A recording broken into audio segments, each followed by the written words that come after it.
Tonight we're going to have a conversation about one Miss Oprah Winfrey. And the reason I'm doing this is because I had to wait on this. A lot to explain, but I had to wait on this. The reason I had to wait on this is because of the video that you see on your screen on the right-hand side on the second row. She ruined your moms. A few weeks ago, I put up this video a month ago, and after I did so, Oprah Winfrey put a strike on my channel. She filed a copyright strike on my channel and got YouTube to take the video down. That was the reason that the video has not been viewable.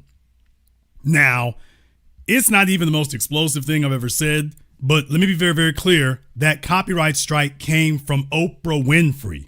It didn't come from some concerned citizen. It wasn't automatic through YouTube. This was a copyright strike put on my channel specifically to silence me because of that video. She took it to heart. She took it very, very hard. And as a result, I noticed some things that were said after the fact.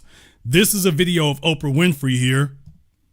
Some of the crazy, crazy stuff that's written makes me so sad because I've lived such an honorable life, and I'm not trying to make myself look like Miss Goody Two-Shoes, but I really do, one of the things that Maya Angelou had said to me years ago is that I am obedient to the call. So I've done like you all have done. I mean, I can honestly say that I have never done anything to consciously cause harm to another person. I can't think of one thing that I would have done in this life. And I feel that from y'all too, some good people in here. And so to hear people say things that are just crazy, like I'm a part of a cabal and there's a whole conspiracy with children, that stuff makes me sad. Oprah Winfrey is very, very upset. Now she's gotten very, very super sensitive. And the reason for this is because the final receipts on her life and her legacy are being written. I could sit here and do this all evening. I really could. I could sit here and give you literally dozens of examples of things. I could do it, but I won't. I'm actually going to keep this down to just a few so that it doesn't just really get way, way out there. But I'm just telling you right now, it could. And I'd be here all evening saying things. I'm just going to go ahead and keep this down to a few examples, just a few, because we could do this all night. But the things that I think stick out the most. First of all, if you're going to talk about her, and how she's lived her life and what the real problem is with her, then let's go ahead and start with spirituality. Let's go ahead and start there. If you go to Oprah Winfrey's website, this is what you'll see. If you go to her website, you see a list of, this is from her, Oprah.com, 7 of Oprah's favorite super soulful reads. Who does she name? Eckhart Tolle. You can go look him up if you want to. Mark Nepo. Elizabeth Lesser, Marianne Williamson, Gary Zukov, Michael Singer. And yeah, it's very, very interesting to see those names. Oprah Winfrey has spent her life demonizing black men.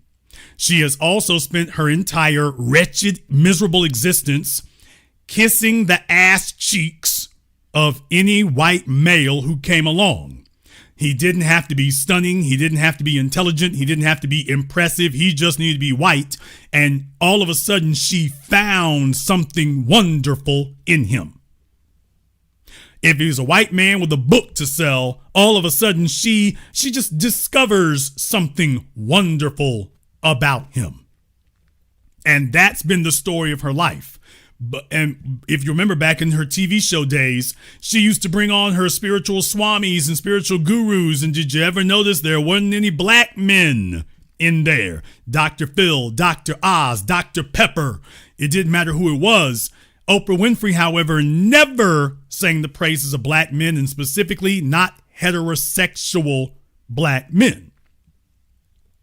She did not sing the praises ever of heterosexual black men. As a matter of fact, Oprah Winfrey is famous for attacking and demonizing black men. This was probably the worst of the worst. Oh, yeah. And before I get ready to lay this on your 400,000-pound, well-built ass, fair use, you old wretched fat heifer. And deal with it, nigga. Fair use.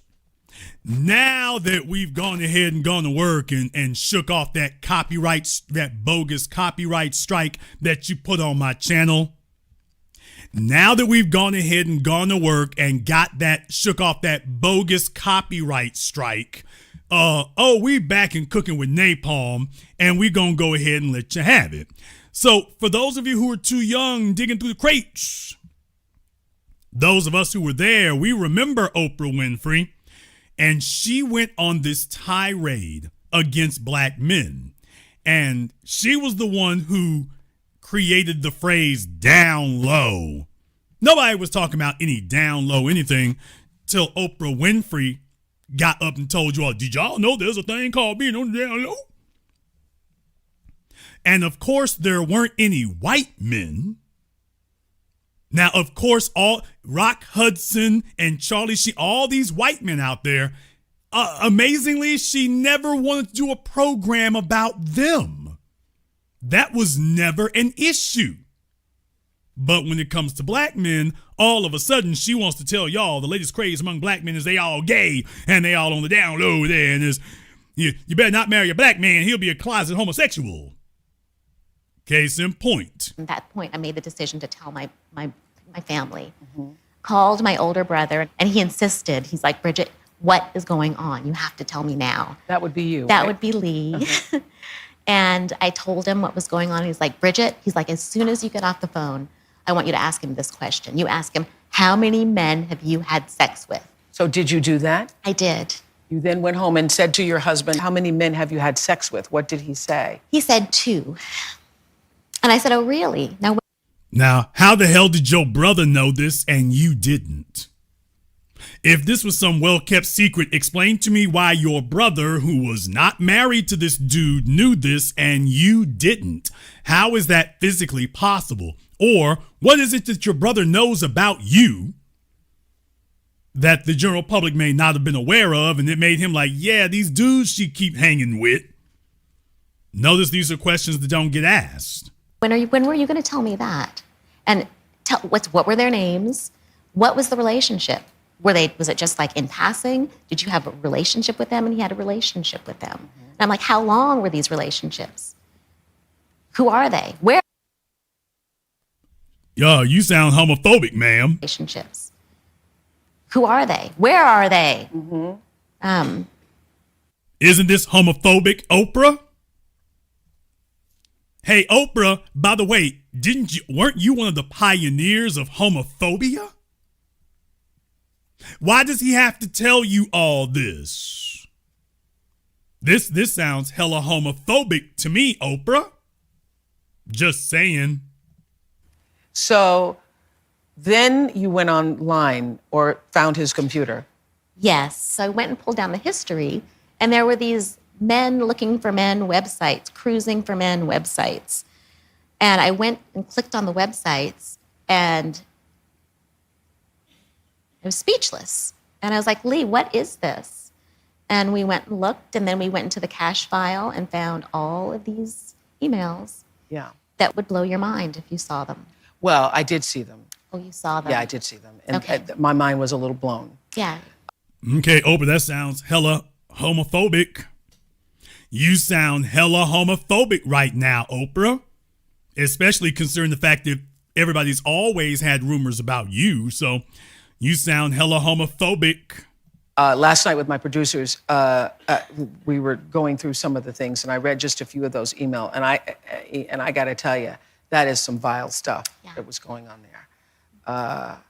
To the point where I said to the producer, I do not want it in my brain. I do not want this in my brain. So I can't imagine.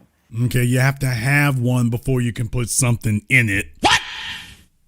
that you, as his wife, and having carried the burden and shame and responsibility of giving the disease to him, suddenly recognizing that not only was he lying to me, but that there are ongoing relationships that he apparently was having. Yeah, it was amazing.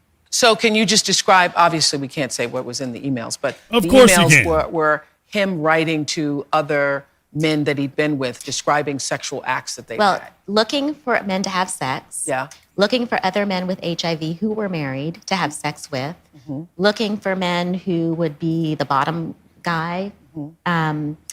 Making arrangements to see these men, and then talking about the end results. And So I know how I felt just reading. What did you do? Okay, what was vile about those things, Oprah?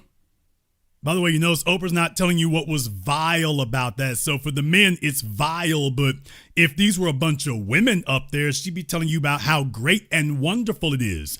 And this is the real Oprah Winfrey. A disgusting, hateful, deceptive, duplicitous, venomous individual. And that's why she was chosen. For those of you who don't remember or don't know, or weren't old enough, Oprah Winfrey is originally from Mississippi. Every time you turn around, she tells you that she was molested as a kid and that moving to be with her father saved her life. Saved her life. She said it 1,000 times. Moving to be with her father saved her life. And she has had absolutely nothing but venom towards men, specifically black men, ever since. So moving to her father saved her life away from her mother, and yet she has been on a mission and a crusade to destroy black men ever since. Now, white men can do no wrong. Please remember that it was white men, white ranchers, who sued her. Oprah Winfrey's most perilous point was when she got sued by those ranchers who she was telling folks she would never eat beef again, and they sued her over that. You want to talk about a kangaroo case? That was how she met Dr. Phil. Dr. Phil's pedigree was being an analyst, a psychological analyst, and they would use him to be able to judge what jurors should be on the jury if you were the defense. So Oprah Winfrey went all out paying for him. I mean, she didn't just have lawyers. She had a psychologist who would tell the lawyers, yeah, this is the person we want on the jury. No, keep this person off. That's how she met Dr. Phil, was during that case when she got sued by those ranchers. Oprah Winfrey has never shown those ranchers 1/50th of the venom that she has reserved specifically for black men. She didn't care what her father did for her. So when you're dealing with a screwed up psycho, just understand this is what you got. No, I'm not name calling. I am being anatomically and psychologically accurate. I'm being completely accurate. I would love to go on television and explain that to her if she wants to know, because she knows she has all the hallmarks. She has all the hallmarks of several personality disorders. She's got all of them. And nobody wants to talk about that. So Oprah Winfrey has basically become this disaffected individual. And Roger and Michael King, when they were deciding that they wanted to put out somebody nationally, they checked her out. They saw what she was. They knew that she had the mammy syndrome. They knew that she despised black men. And they said, we found our horse. Pardon the expression. And they knew that she was going to be worshiping them and that she would have nothing but rancor and venom towards black men. And that was exactly what she built a career on doing. That was why they hired her. That's why they got her. Don't believe me? You can look it up. And she created a template. If you wanted them to back you, that's what it had to be. Now, I'm going to go ahead and give you another one here, because here's another one, by the way. Once again, Oprah Winfrey wants you all to know who's real. And of course, it's always black men. This is your chance to say to the world, were you lying to Terry about your sexuality all those 6 years? No, I wasn't lying about my sexuality.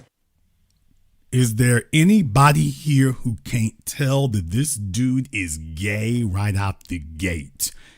He doesn't have to lie. How can he conceal it? What are you talking about? Were you lying? He can't conceal it. Is there anybody here who's fooled? Is there anybody here who doesn't know what they're looking at? As soon as he opened his mouth, pause. Is there anybody here who heard him just speak and oh man, he seemed like an alpha male to me. Girl, what you talking about? Don't believe them folks talking about he gay. You just heard literally, first of all, let me start over here again. Take a look at how he's sitting. Take a look at how he's sitting. You need a seeing eye dog? You need Dr. Phil? Look at what he's wearing. Look at how he's dressed.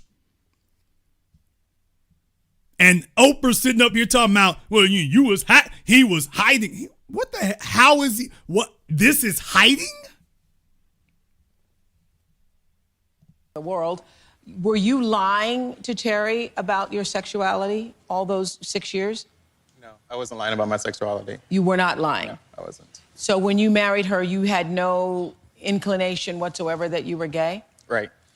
How does that happen?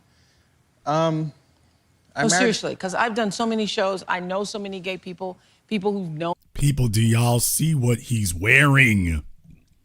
Do you see what this dude is wearing? Folks, look, am I the only one who can see what he's wearing? They're from head to toe. He went shopping at the Village People store. And Oprah's sitting up here having a serious conversation. How was your wife to know? How the hell could she miss it? Never mind. Folks, he was flying below the radar, can't you tell? Can't you all tell that he was flying below the radar all this time? No, it was just yet another black female who thought this was some cute stuff to do. Because she thought that this is a male she could dominate. And then you find out, okay, the guys you can dominate, they like getting dominated. And okay, and you ain't strong enough to dominate them, so it's going to end up sideways. Nation whatsoever that you were gay? right. How does that happen? Seriously. Because I've done so many shows. I know so many gay people who've known since they were 4, since they were 3, since they were born, since they were 7. Right. And now, and you're saying that you got all the way to 20 and never thought about it? I am. What? Okay, stop it. Okay. Okay. What? Okay, stop it.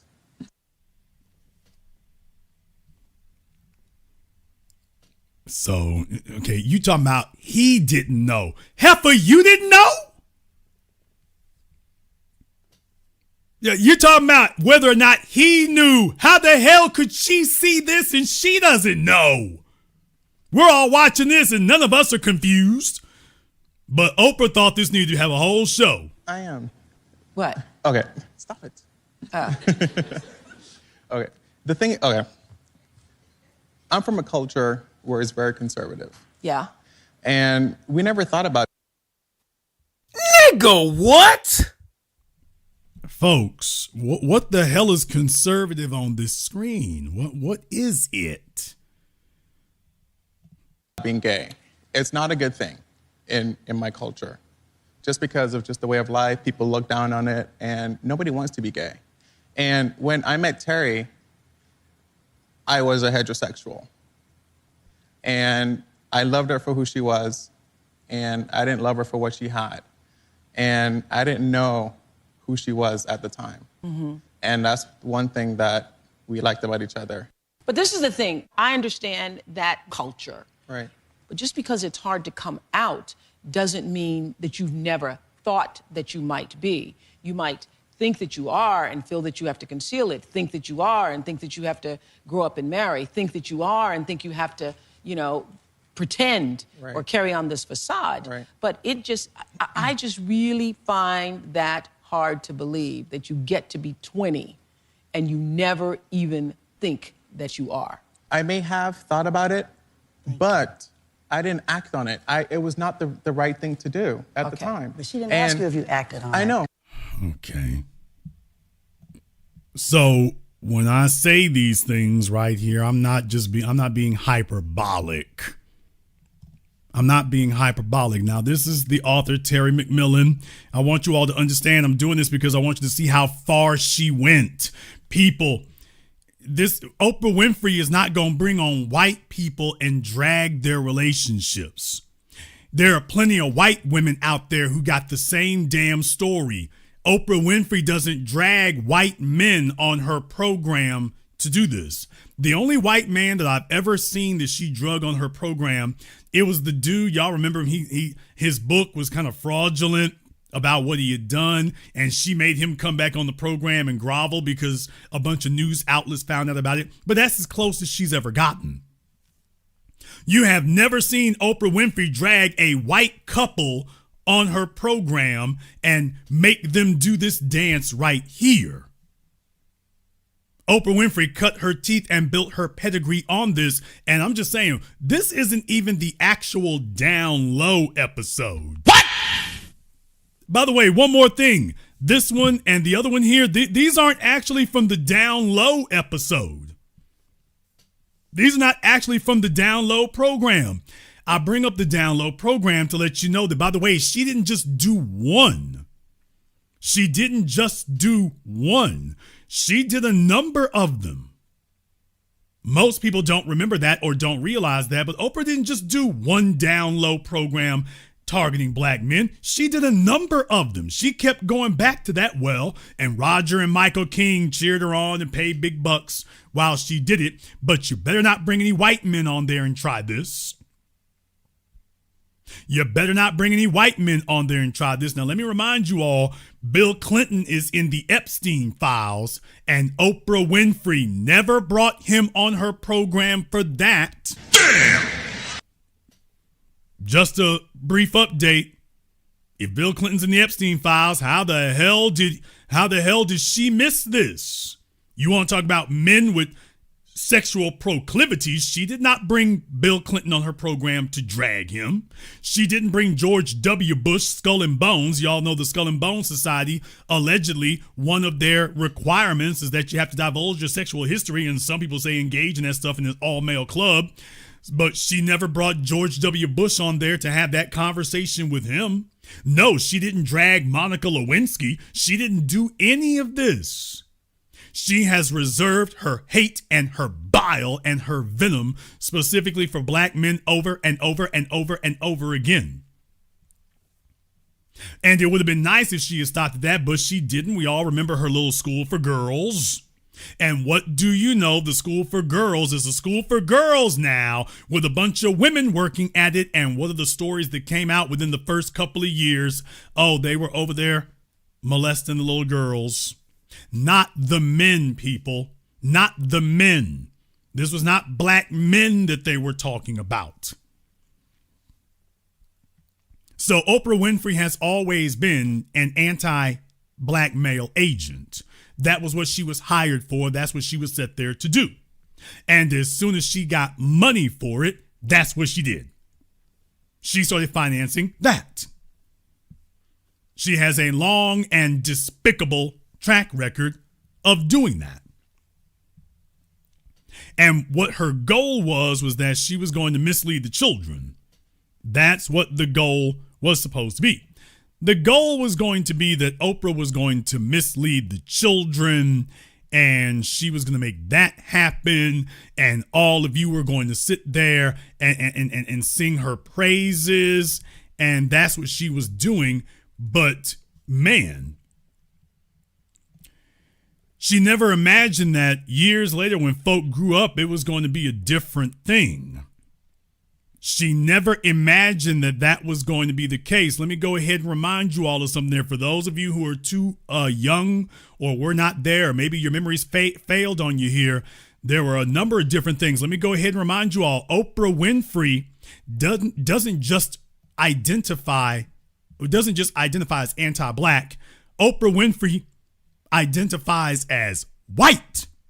What? Damn! Lie. True. Need I remind you all that about this little gem right here?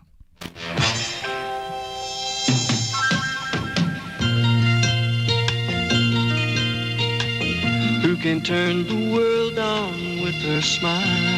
Oh, The Mary Tyler Moore Show. Who can take a nothing day and suddenly make it all seem worthwhile? Well, Remember that Oprah said that she always wanted to be Mary Tyler Moore and that she wanted to recreate. I love that show, Oprah, so much. I fulfilled a fantasy of mine. I tuned in every week just to see her. I want you all to hear this. These are not my words. I'm not putting words in her mouth. These are the words of Oprah Winfrey, saying that she wished that she was Mary Tyler Moore when she was a little girl, and that she went through the expense of having her people recreate the opening to Mary Tyler Moore's show so that she could do it, and you're going to see it right here. make it after all. I tuned in every week just to see her turn the world on with her smile. I love that show, Oprah, so much. I fulfilled a fantasy of mine when we did a tribute here on this show to Miss Mary during a show we did call Hilarious Television Moments. And now this happens to be one of the favorite things. I mean, I've had a wonderful career in television, but this is one of the favorite, most fun things I've ever done. I cannot watch this enough. Take a look. Y'all have seen it before, but look at it again. Oh, we're going to look at it. Who can turn the world on with a smile? Who can take a nothing day and suddenly make it all seem worthwhile? Well, it's you, girl, and you should know it. With each glance and every little movement you show it. Love is all around, no need to waste it. You can never tell, why don't you break it? You're gonna make it after all. You're gonna make it after all. Thank you, Mary, for being such an inspiration.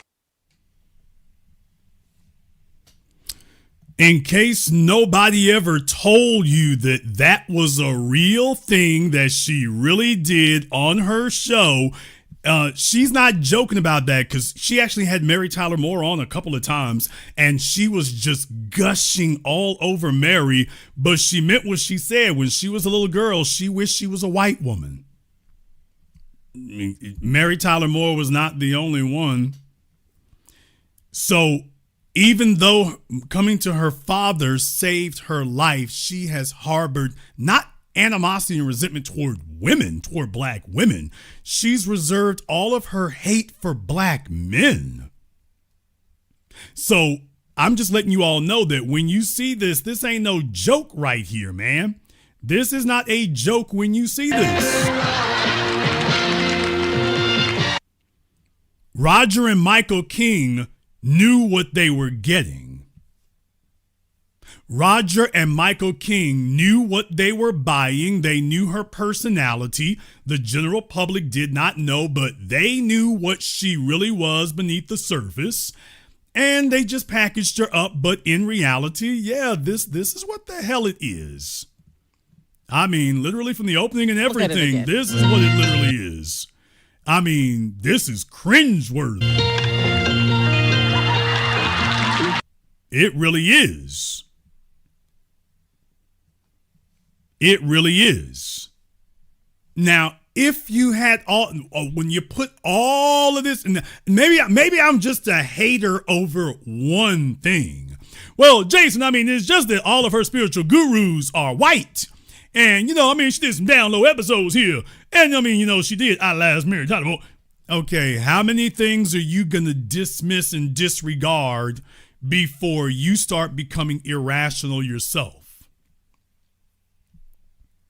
How many different things? How many points do I have to make here? How long does this laundry list have to be? Let me remind you again, Oprah Winfrey didn't have any black men that she brought on to her program and said she looked up to them.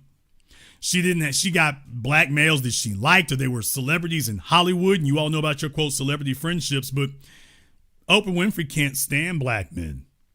Unless you're a black man that she feels like she can demonize, impugn your character, you're weak, you're effete. Well, that's a black male in name only, that you can stick around. Well, yeah, because she's in the dominant position. I'm not going to rag on Stedman Graham for too long. You already know the deal there. Stedman Graham has never been a threat. He has never been a threat socially. He's never been a threat financially. He's never been a threat physically. What? He's never been a threat. What Oprah Stedman been living off of her. She has always been more famous than him, richer than him, more successful than him, more socially accepted and desired than him. Stedman Graham has never increased her status at all. At best, he was her beard because her best friend Gail has entered the chat. Now, I'm not even going to go into a long soliloquy here about Gail King. You all already know the deal. She got everything she got by being Oprah's best friend. Yes, the rumors were there from the very beginning that they were girlfriends. And the fact is they done stayed attached to the hip all this damn time tells you everything you need to know. Both of them, their history with men runs similarly. And they're both single women today. At the end of the day, they ain't really with a man. I know what Gail tries to imply, but at the end, if you really want to do a down low episode, I'd be interested to know, hey, can we put Gail on the couch? What?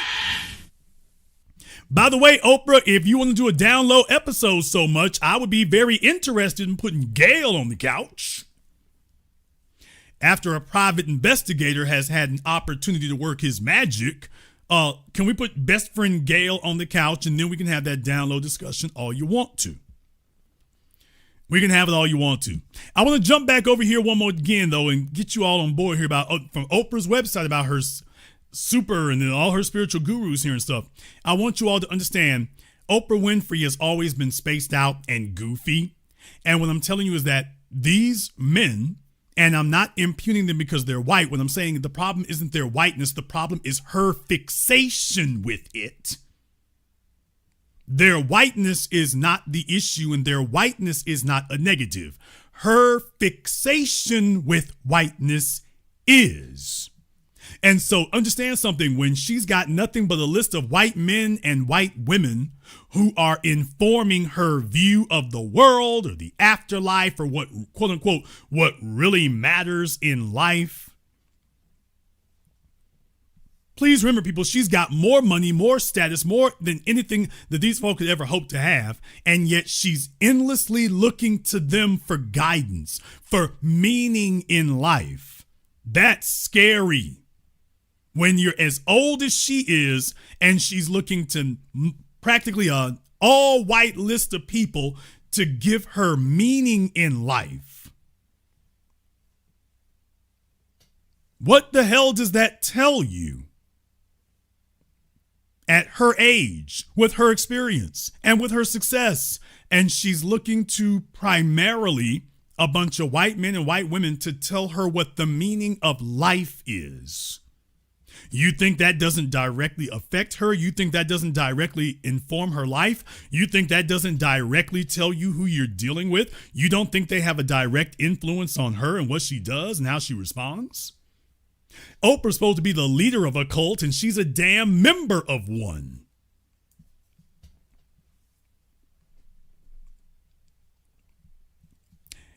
What Oprah Winfrey did not like, oh yes, I'm going there, you bulbous croissant-built heifer. What Oprah Winfrey does not like is the fact that when it was time for me to go ahead and talk about her, and, you know, we could have done this the easy way or the hard way, Oprah. You chose the hard way. That's perfectly fine by me. Oprah Winfrey did not like this. Now, you all can go back and check on that program I did about She Lied to Your Mothers. Oprah Winfrey did not like this. She didn't like the program I did about this because I put it in its proper context. Oprah's on YouTube now. And what she's done is gathered together a bunch of post-wall, past middle-aged females. And she's corralled basically her old audience. They used to be young women. These people used to be young women in Oprah's audience. They no longer are. They no longer are. They're now just a bunch of old chicks. Let me go ahead and pop it back on the screen. They're just a bunch of old females now. This is what they looked like back then. This is what they looking like now. And Oprah Winfrey was devastated when I did my video because I simply pointed out that, by the way, now they're all older and single and postmenopausal and arthritic. And hanging with Oprah, all that did is Oprah was sitting here at the finish line waiting for all of you to screw up your lives, screw up your families, piss off the men, run them off so that she would have an audience full of company in her declining years.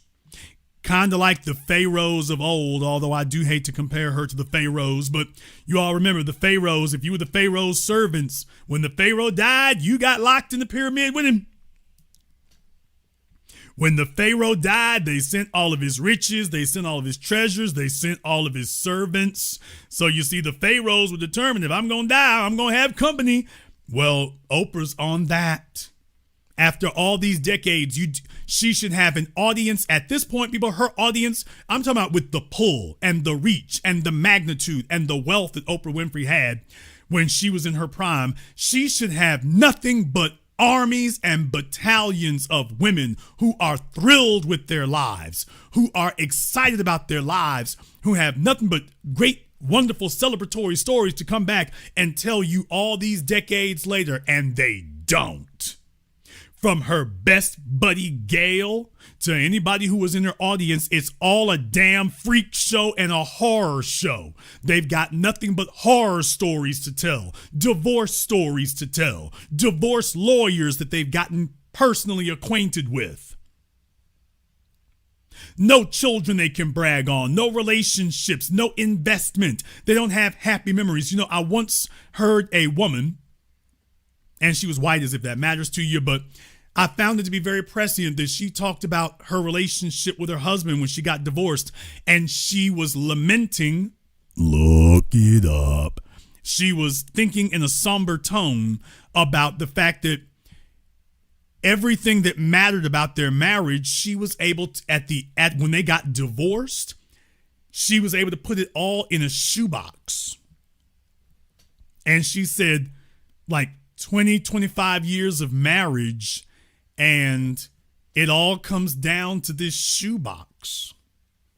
How the hell are you married to a man for 2 decades, 2.5 decades, and basically your marriage can be contained in a shoebox?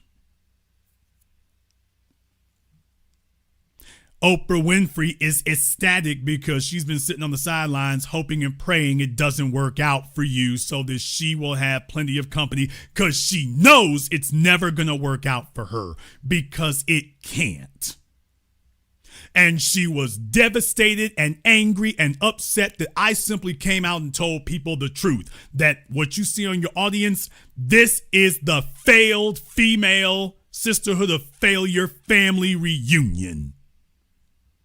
That's what you see on your screen. That's Oprah Winfrey's show on YouTube now, is the failed family reunion. They should all be coming back. I'm talking about pats on the back and talking about how great life is, how lit it is, how wonderful it is, all the great experiences they've had. All they can talk about now is what they've lost or what they're in the process of losing. But guess who? Oprah's still there. Yeah, your life is in the damn dumpster, but Oprah's still there. What do you know? She's sitting right there just as single and miserable and dejected as ever. And she wants to catch up with you all about how miserable and terrible your experience is.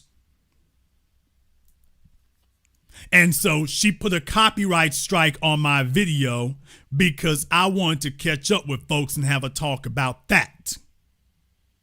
That was why she put a copyright strike on my video. She ruined your moms. And so just a couple of days ago, the copyright strike got lifted. But I need to remind you again, that wasn't a copyright strike that came from somebody else. That was a copyright strike that came straight from her, straight from her people. That was from them. And for what? There was nothing in my video that violated copyright. There was nothing in the video that violated anything. So she just did that because she was salty and angry. They violated YouTube's terms of service, which of course YouTube lets folk do. The system is not broken. The system is working exactly the way they wanted to. And she targeted my channel for that purpose. So if you all want to know why it is you haven't been able to see that video now for almost 2 months, it's because Oprah put a copyright strike on it. And I want you all to understand something. When I disputed the copyright strike the first time, Oprah, they auto-rejected it. What? People, you know, on YouTube, when you dispute the copyright strike, this is what they have a person. Folks, I'm talking about when I challenged the copyright strike, they immediately rejected my first one. I'm talking about as soon as I submitted it, literally 2 minutes later, it got auto-rejected. And when I say auto-rejected, I mean it literally says auto-rejected. They were just like, yeah, we don't even want to talk about it. So I had to go back and keep doing it. And finally, they had a person sit up and say, okay, Oprah, you on that bull jive, but if you're going to do something, show us proof you're going to make a move on it. And what do you know, people now? And by the way, I would be thrilled to have that. You know, my attorneys have always said, don't invite a lawsuit. I'm not inviting one. I'm just saying I ain't scared of it. I know I'm going to win that one. I would love to get Oprah Winfrey under deposition. Damn! Oh, Oprah, anytime you want it, baby, we can do it. Pause. I would love to have Oprah under deposition. If Oprah wants to make a legal case of it, I'm just telling you one thing, Oprah, you thought them ranchers were tough to get off your ass. Oh, I would love to have you under deposition. We can do that. We can do that. Everybody wants me to make a public debut. I'll make the public debut for that one. I'll make the public debut for that one. So if she really wants to press the issue, we can do that. We sure can. But Oprah, I would love to have you under deposition. I ain't chasing a lawsuit. I'm just telling you I ain't scared of it. But so anytime you want to start this deposition, baby, let's get it on like Marvin Gaye. Pause. But I don't think you really want it. I don't think you do. I got a sneaking suspicion, and you're not really that serious about a slap lawsuit, which is what that would be. You're upset because you didn't like something you heard about your funky, lonely, ugly, fat, out of shape, stupid, dejected, failed ass. And deal with it, nigga. Yeah, the first 30 minutes of the video, that's for all the folk on YouTube in general, because it ain't clickbait. So I've gone ahead and gone through all that right there. So for those of you who did not know and weren't up to speed about it there, that's who the first 30 minutes were for. Okay, we passed that part right now. Now I can get into the monologue part of it. Now we can get to the monologue part of it. You can go Google everything I said. If I'm wrong, you can go Google everything I said. But I do want to talk about this damn bison-built heifer sitting up here throwing around copyright strikes because you didn't like what you heard. What that demonstrates, Oprah, is, and I know you are still watching and listening here, you bovine-built broad, and that's why I want to go ahead and lay it on you here. What you're upset about is you're not accustomed to hearing the truth. You're accustomed to people lying to you. You love it to lie. You know what they're saying isn't true, but you want them to play along because your pathetic ass can't actually handle reality in any dimension. So you demand, first of all, you ask people to lie, then you encourage them to lie. Now you're trying to demand that they lie to you, and if they still won't, then you're going to try to strike down anything that you don't like. So you hear somebody tell the truth, you can't argue against it, so you put a copyright strike on me so that you can silence me. And I just sat back. I didn't sit up here and light into you for the last couple of months. I'm just like, I know how this is going to end. I'm going to wait till the video gets back up. And once the video is back up, I'm on your ass. And so this is where we are today. Oprah, if you actually had good news, baby, you would have a laundry list of females on your program and you'd be talking about how great it is. Here's the problem. The only females you would talk about on your program how great it is would be the lesbian ones. You would never promote black females getting along with black men and having wonderful, fulfilling lives. You would never do that. So I'm never scared that you're going to have that program because I know that program is never going to happen because you took a look at your pathetic, miserable, disgusting existence and you never had it. How does it feel, Oprah? Let me go ahead and just say it like that. How does it feel after all these decades thinking that you were going to be the international takedown of black men and the only stupid bastard who got taken down was you? That you were never able to shake the rumors about Stedman. Stedman never became a status symbol. Stedman never became desired. He never became Denzel. You loved sitting next to Denzel even though you hate black men. Well, Stedman could never be Denzel. He ain't got the right stuff. It was never gonna happen. He might be able to hang out with Terry McMillan's ex-husband. What? But he's not gonna be able to hang out with the real men. How does it feel to have spent decades and that was the best you could do? How does it feel to have all those millions of dollars? You've never had billions. You lying, cross-eyed fraud. You've never had billions. That was a lie, just like Kylie Jenner. Kylie Jenner was never a billionaire. Forbes magazine is a front. Oprah Winfrey was never a billionaire. She never had $1 billion she could put her damn hands on. She had millions, not billions. And guess what? She was chasing white men. We ain't gonna talk about Roger Ebert. She was chasing hella white men. She told herself that the Bronfmans, that's who she was supposed to be with. And you didn't even exist to them. How does it feel all these decades later to realize you're fat, flabby, and down and out? How does it feel? It doesn't feel very damn good when you're still trying to strike people's channels to get worshipped. You told yourself that you were going to be with one of those Hollywood moguls, Hollywood producers. You were looking for a white man with status. Yes, the Bronfmans, specifically the Bronfmans. You all can go look into that one if you want to. Yeah, she thought that was going to happen. See, there were a bunch of black females from that era. They were looking at, I'm going to say the names. The Oprah Winfrey types, y'all, they were looking at Stone Phillips. What? They were looking at Robert De Niro. Damn! They were looking at George Lucas. Damn! Yeah, you want me to go down the damn list? See, back then, you didn't know of a bunch of white men who had some sort of credibility or status and they were married to black women. But see, Oprah Winfrey was part of that contingent. The black females who they were only talking to black men because they couldn't really graduate out of black society. But, oh yeah, they were all basically really stalking those men. Every white man with any status who had a black wife, they said, eventually my ship gonna come in. Eventually, my ship is going to come in. So when it comes to them, when we talk about the Bronfmans, you can go look that one up for yourselves if you want. Why does Jason keep saying that? Don't believe me, go look it up. Don't believe me, go look it up. So from the Bronfmans to De Niro to Lucas to Stone Phillips, for those of you who remember Dateline NBC.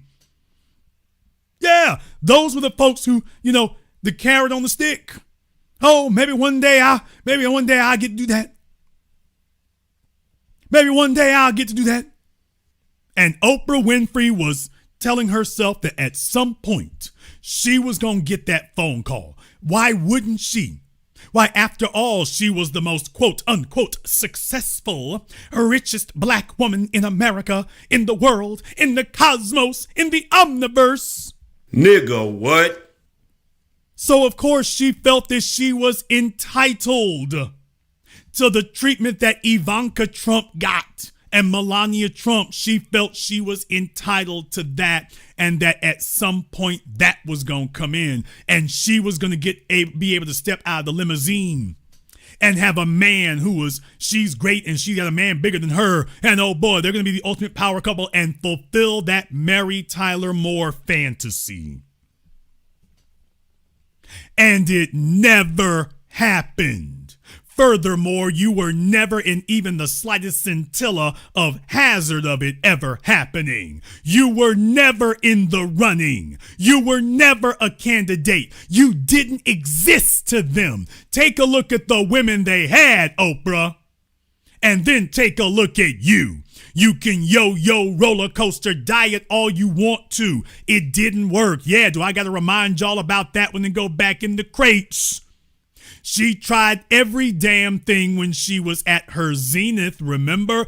A woman who had all the money, all the fame, all the accolades, but she didn't have 1 ounce of damn discipline. She had all that mess going on and didn't have a damn ounce of discipline to be able to show. What does it tell you? Money doesn't buy character. Money doesn't buy character. Fame doesn't buy character. Notoriety doesn't buy discipline. And Oprah never had it. That was the issue right there. She never had it. And all those men that she desired to be with, they could see it. They could see it, and she never wanted that to be an issue. Oh, let me go ahead and throw that up on the Jumbotron right quick. Oh no, we sparing no blows tonight. Y'all thought I was done with it. No, let me go ahead and do this here because she done woke up hell tonight. Let me go ahead and remind her of this right here. Oprah, you wanted the smoke, baby. I brought the barbecue. You all can go look it up on YouTube if you want to. Oprah Winfrey Fat Wagon. 67 pounds of mooing fat looks like, and let's put it in a wagon. That's why I did it. At the time, I felt it was important to show it in that way because I'd starved. Do y'all see the hair? Take a look at the hair. For y'all remember in the 80s, she has that 80s punk rocker hair. Yeah, we going back there. Yeah, she had that 80s punk rocker hair, you know, from the metal hair bands. And take a look at her.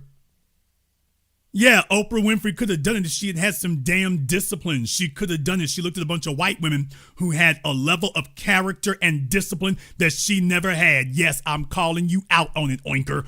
She looked at a bunch of white women who had a level of discipline that she never possessed.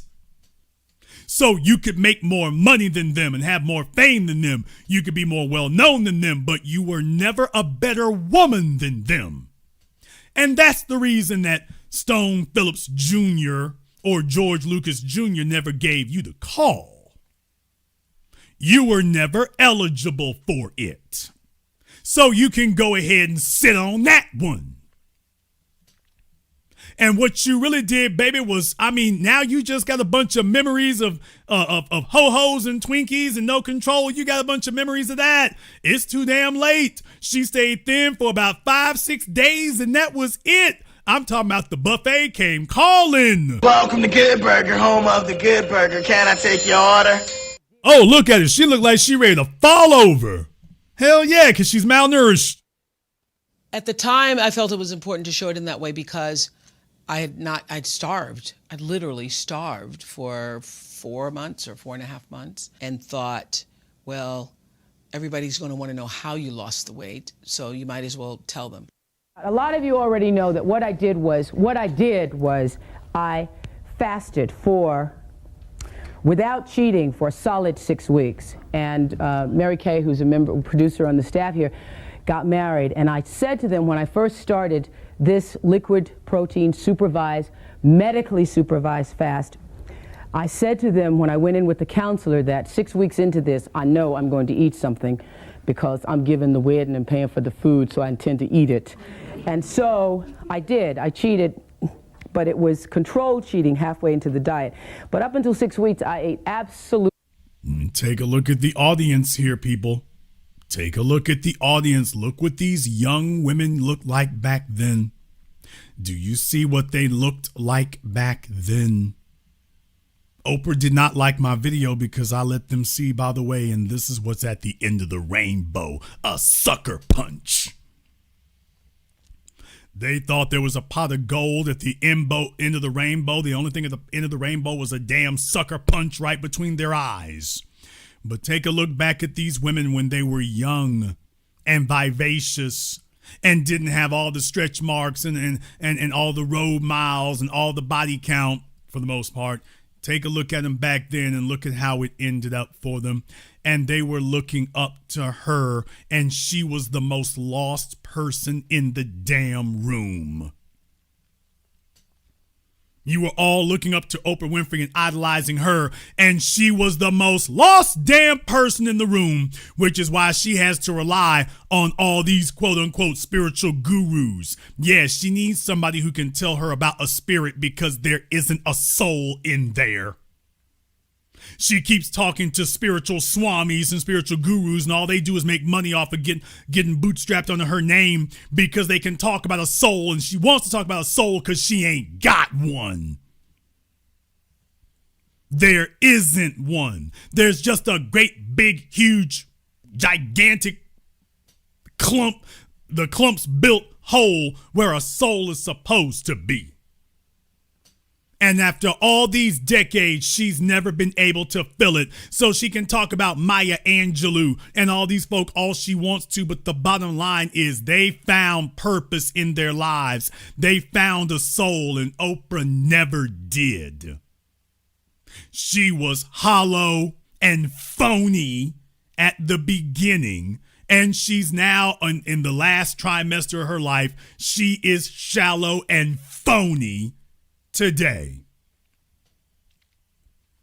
And she put a copyright strike on my video because I was one of the few folk who dared to tell the truth, and we didn't get gigantic views, but we got way more than she was comfortable with. We had over 50,000 views. She was not comfortable with that. You don't get 50,000 views and people are not resonating with it. You don't get 50,000 views and people are not resonating with that. She was just like, I'll be damned, it's not 1 million views, but where the hell did you find an NFL stadium? There's an NFL stadium full of people who don't like my ass? Yeah. As a matter of fact, they are the majority, which is why she said, man, I don't give a damn if it's legal or not. Clip that stuff. Shut it down. And so they filed a phony copyright strike on account of the fact that they actually heard some things they didn't like. And she knows it's true. If it was a lie, she'd have a bunch of success stories, people. If it was a lie, if what I said was phony and false, she would have a bunch of damn success stories. Why doesn't she? If she did, she should be able to tell you what it is, but she can't.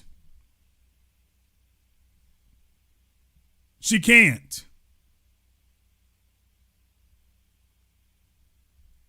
Folks, I got a couple of questions here for you for these women who hung out with Oprah all those damn years. For those women that she got seen with all those years, we gonna run down a damn list for y'all right quick.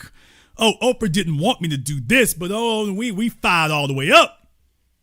Hey, y'all, where's Gayle King's husband? Damn! I mean, at this age in their life, where's the husband at? Where is it? Hey, Oprah, where is Terry McMillan's husband? I mean, we know who was the husband. I'm talking about today. Where's Terry McMillan's husband today? After all these decades that she was sitting there on your couch, if your couch is not a toxic, radioactive waste pit of failure, by the way, where's Terry McMillan's husband? Y'all want to go Google that for me right quick? Anybody want to go Google that for me right quick? Anybody? How about Mary J. Blige? Damn! Oh, man, you thought I was going to stop with the names you already heard. No, do you really want me to go ahead and do this? Because I'm going to do it. Oh, you didn't really want me to go here with it, but I'm going there with it. By the way, Mary J. Blige's husband, I'm going back over the names of all them folk who were on her show. They was all booed up for years, like, oh, damn, Jason, you going there with it? This list about to get long. If Jason's going to go here with it, this list about to get long. Mary J. Blige is 54 years old. 54 years old. By the way, oh man, they don't want to go there with it. They really, really don't. By the way, where's Halle Berry's husband? Hey, folks, where's Halle Berry's husband? I'll wait. Want me to keep going? I will. Where's Mariah Carey's? Damn! Oh, folks, we can do this all damn night. If you really want to do that. Hey, Oprah, you didn't want me speaking on your name. Oh, I'm going to speak all over your funky ass name tonight. All your old gal pals from the old days, by the way, what do any of them have to show for it? It seems being next to you is radioactive and toxic. But if y'all want to go down the laundry list of females that she used to run with, you want to go ahead and do that?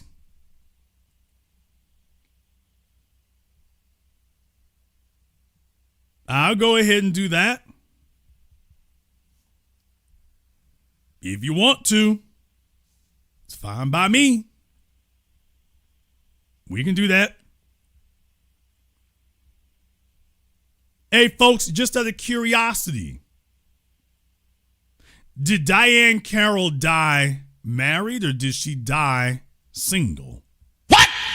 Okay, this might be an opportunity for you to catch me. I'm just throwing names out there right now.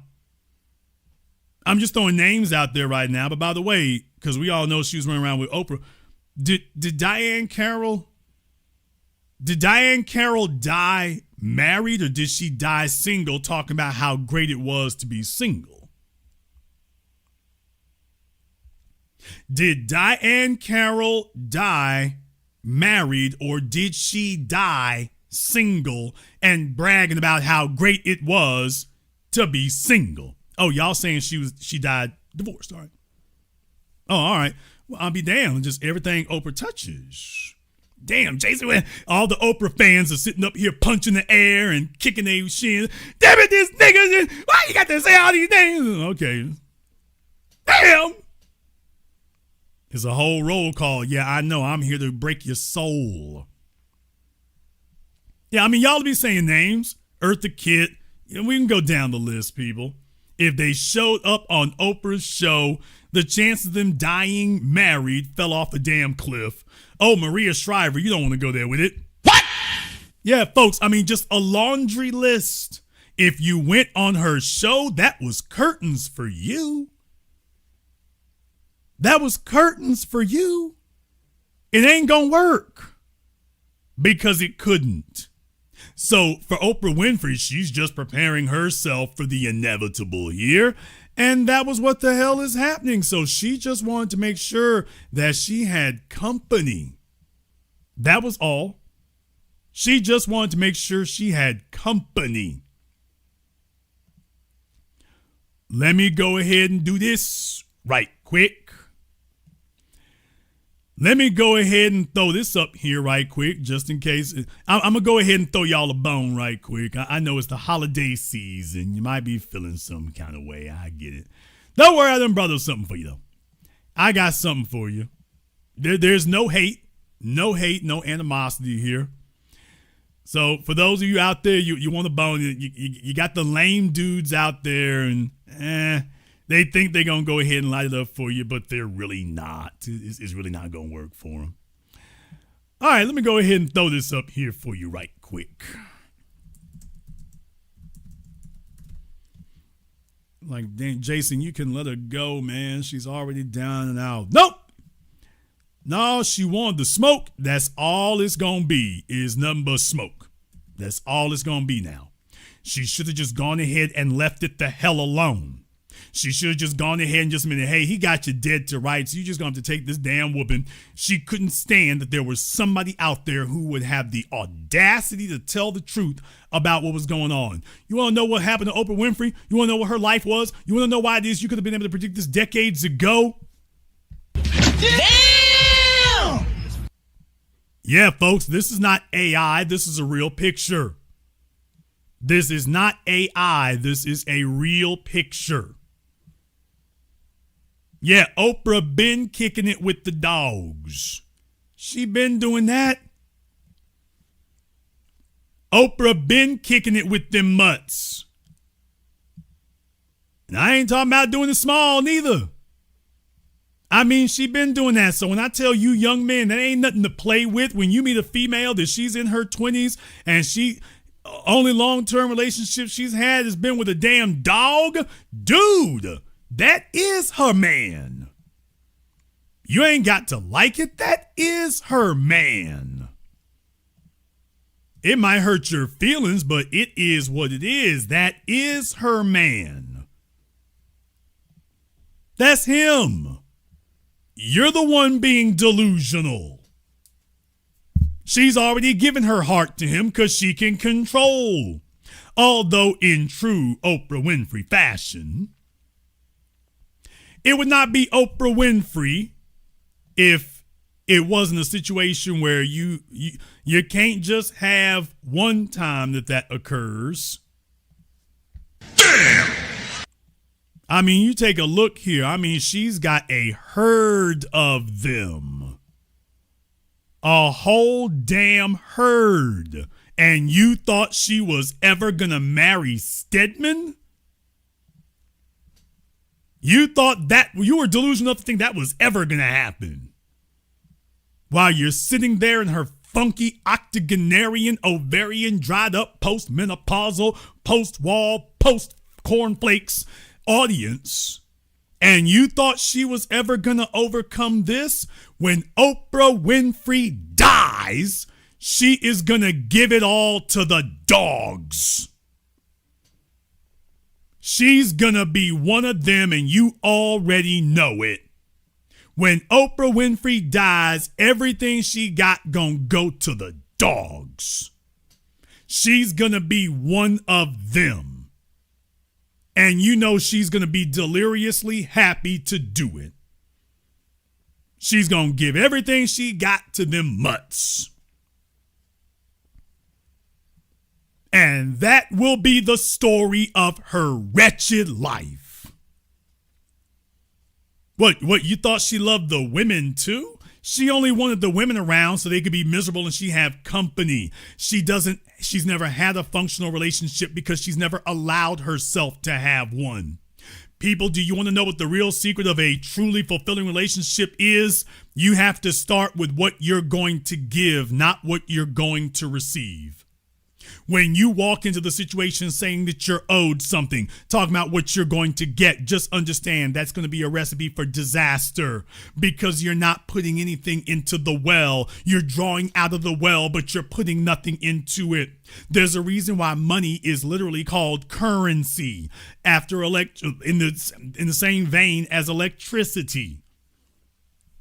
In the same vein as electricity. Money is called currency because it's strongest when it flows, when it moves. That's how we measure it. And if you're trying to figure out how you can get all the benefits, but you will do nothing for anyone else except take, and absorb, then you end up like this pathetic creature on your screen. The only people who have been around you for any real length of time ain't people. It's a bunch of pets who do not legally have the right to get away from your ass. You see, you can't put a man on a leash like this. Although Oprah dearly wishes that she could. She wishes she could put a man on a leash like this. And it's never worked out. The closest she ever got was Stedman, but Stedman's not a status symbol, so as far as she was concerned, it was a damn mess. Stedman was supposed to be a placeholder to signify to the world that she was a heterosexual female. Lie. I'll never believe that. Ain't that right, Gail? You're never going to convince me that Oprah is a heterosexual female. Oprah, if I'm lying, I would love to open the deposition on that, because I'm not going to ask you where you're at. I'm going to ask you, have you ever been naked in a room with another female? Have you ever been naked in a bed with another female, Oprah? So if Oprah wants to make an issue of it, I'm just telegraphing to you right now, Oprah, by the way, if you want to do that, I would love to ask you under deposition if you've ever been naked in a bed as a grown woman with another female.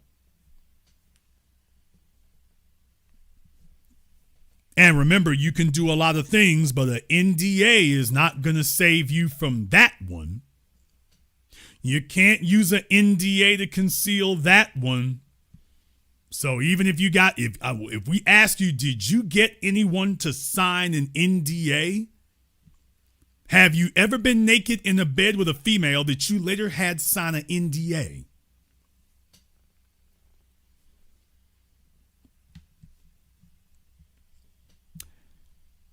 Inquiring minds want to know. So if you want to know what she was so damn angry about, and why she came after me the way she did, and why she was determined she wasn't going to let it go, it is because them body blows hit in a place that she's not accustomed to. She was actually able to feel those. Those shots got through. It is my belief that Oprah was so mortified when she looked up and saw a video with over 50,000 views that was telling the truth that she ruined a generation of females, because she knows this is what people really say. This is what people really say, and she knows it. Let me explain something to you. Oprah Winfrey comes from that world of Donald Trump. She wishes she had generational wealth. She doesn't. But she comes from that world of Donald Trump. She comes from that world where what she says is supposed to be reality. So if she tells you how great she is, and as you all heard there, she was talking about, I don't mean to brag on myself, and then she immediately starts bragging on herself. Yeah, she's used to telling you that you can't speak on her. Oh, you don't get to speak about her because she's so great. Some of the crazy, crazy stuff that's written makes me so sad, because I've lived such an honorable life. And I'm not trying to make myself look like Miss Goody Two-Shoes. What you all heard me run down tonight, did that sound like an honorable life to you? Or does this sound like a narcissistic delusionist? But I really do, one of the things that Maya Angelou had said to me years ago is that I am obedient to the call. So I've done like you all have done. I mean, I can honestly say that I have never done anything to consciously cause harm. Okay, she said, I did what you all have done. How many women in here have slept with Roger Ebert? Damn! Asking for a friend. By the way, okay, she says I've only done what y'all have done. How many women in here have slept with Roger Ebert?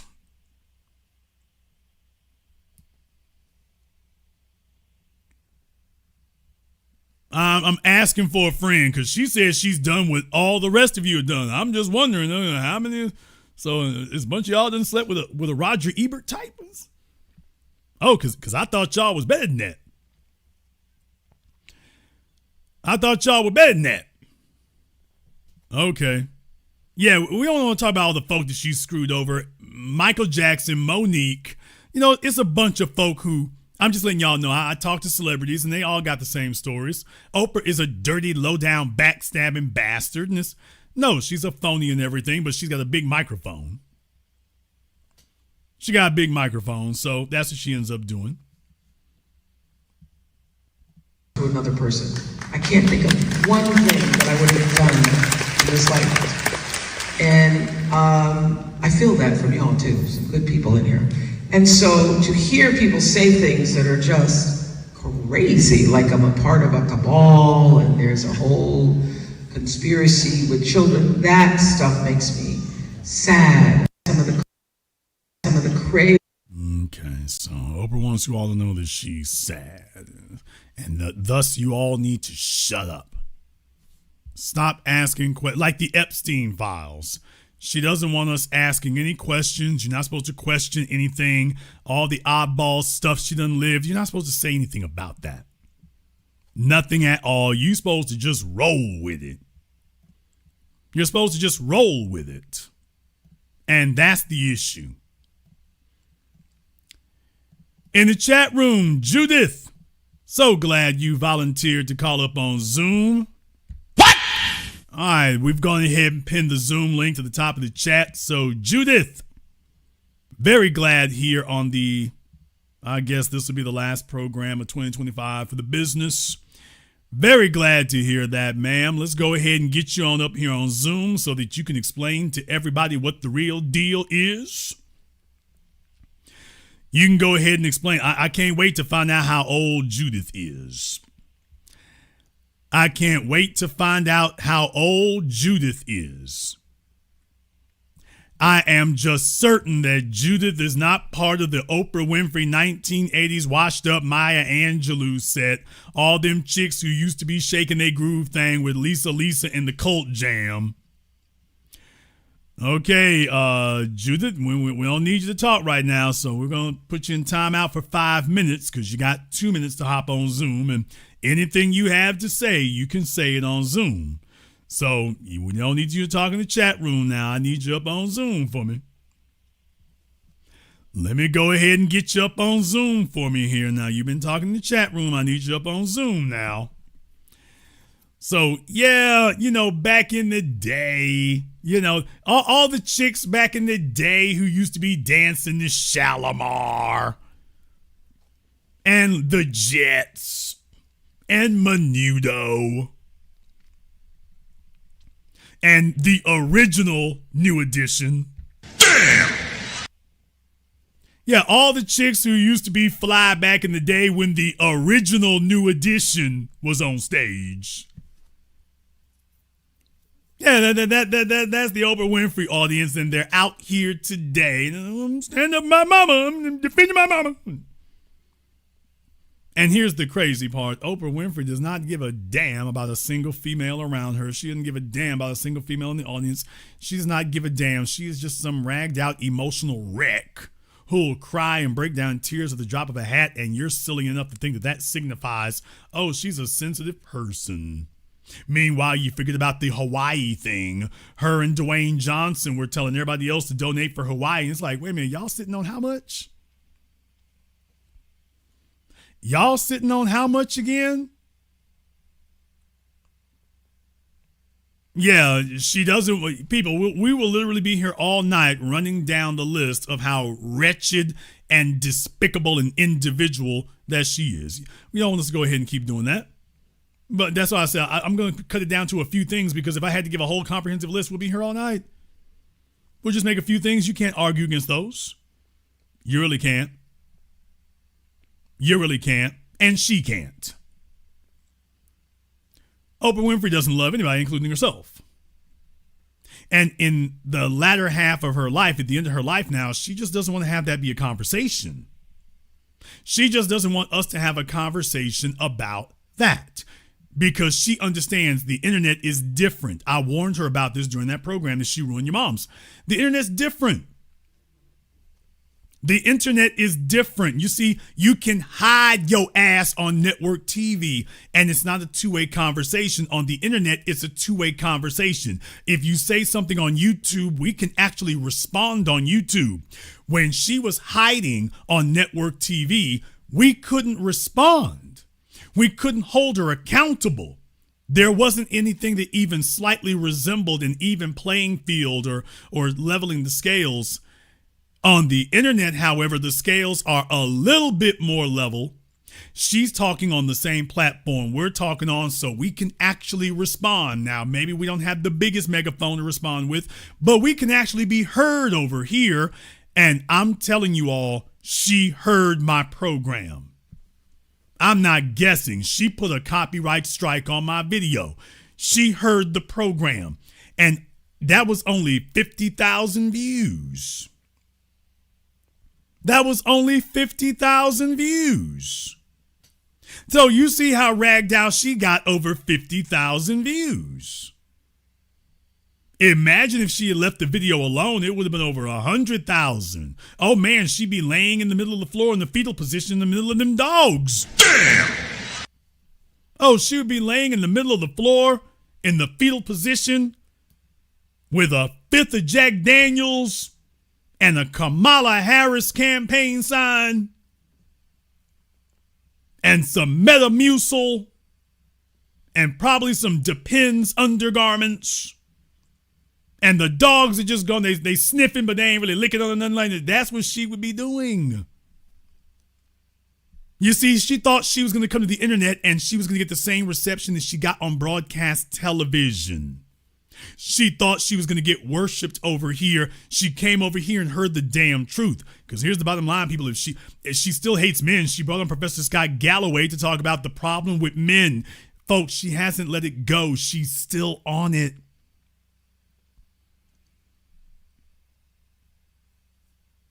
Oprah the Whale Winfrey has never let it go. She's still on it. She is still promoting the idea that men are the enemy and men are the problem. Let me give you all that statistic. You do realize that most of the people who attempt suicide are female. Men are more successful at completing suicide, but women are the majority of the suicide attempts. Women are the majority of body desecration, scarring themselves, cutting themselves, mutilating themselves. Women are the majority of that. Women are the majority of antidepressants. Oprah doesn't want to have a show about that. If she does, she'll say it's the men's fault. Oh, please. If she does do a show about that, she's just going to tell you, well, the women are screwed up and it's the men's fault. Okay, but when you talk about the problem with the men, is that the women's fault too? Okay, the men are causing the women fits. The women are messed up because of the men. All right. And aren't the men messed up because of the women? Because that's what these young males tell you after 2 generations of single mothers going on 3. Okay, so it's the women's fault, right? Do you think she's going to let you say that? If you do say it, she's going to edit it out. If you did get on that stage and force her to confront that, she ain't going to do nothing but edit it out. So when she came over here and started up her parade of bull crap and immediately got punched in the mouth with it, with the reality, you see how fragile she is. She is so fragile that she was unwilling to even 50,000 views was enough to send her spiraling. It sent her into a tailspin. So I wasn't beefing with Oprah. She's beefing with me. All she had to do is leave my video alone. I go on to the next subject. That's the end of that. And what this really tells you is this has been festering for so long.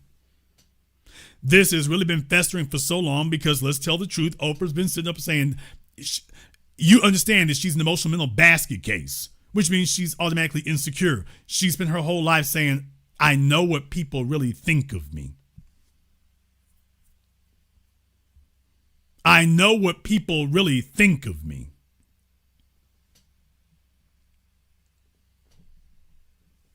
She knows this is what people really think. And she's okay just so long as it doesn't get said or it doesn't reach a critical mass. She can lie to herself and say, well, that's just 1 or 2 people. When you see 50,000 views, it's like, oh, hell, that's not 1 or 2 people. That's not 1 or 2 people. Oh, my God, I was right. They all despise me. Because I don't, and I used to be able to hide it back when I had something to offer. See, folks, Oprah Winfrey, there's a reason why she was on television for literally decades. She was on TV for decades because that was what she had to offer.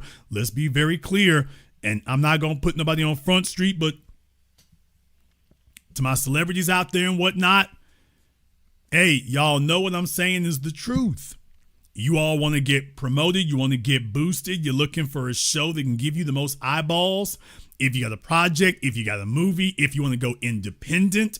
So a lot of people wound up kissing Oprah Winfrey's encrusted, cellulite, puckled ass because they needed a platform to be on, and she was the spot, man.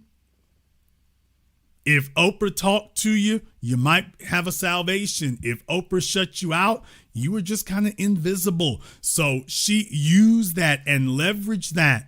A bunch of phony people and phony, quote, friends and people afraid to talk about her and afraid to tell the truth about her because they were afraid that she had a much bigger microphone. And here's the thing. If Oprah don't like you, she doesn't just blacklist you. She blacklists you, your publicist, your friends. So she does the typical dirty Hollywood stuff. She blacklists you and anybody associated with you. So that strikes the fear in people. They're afraid to speak against her because they know she'll go scorched earth. And that was what it used to be. Well, yeah, when she was the only game in town or the biggest game in town on television, she wielded that leverage like a sledgehammer. Oh, she was ruthless. Now that she's lost the show and she got to get out the mud with everybody else, and there are plenty of social media influencers bigger than she ever was. There are plenty, I'm talking about hundreds of social media influencers bigger than, well, Oprah, by bigger, I mean more well known. I don't mean physically bigger. They could never do that. No, they could never match you there. But I'm talking about socially bigger, notoriety bigger, name recognition bigger. I'm not talking about physically bigger Oprahs. Don't get me confused here. But yeah, there's a laundry list of people now who are way bigger than she ever was. Oh, they're way bigger than she ever was. So yeah, she's super sensitive about it now. Because there's a bunch of people bigger. Stuff can go viral. She doesn't run the media infrastructure anymore. And because she is a bottomless pit of suck and failure, what she demands is people give her obeisance. Look it up. She demands that people give her loyalty and fealty and attention and worship. And when she realized that wasn't going to happen, she started trying to block videos, starting with mine.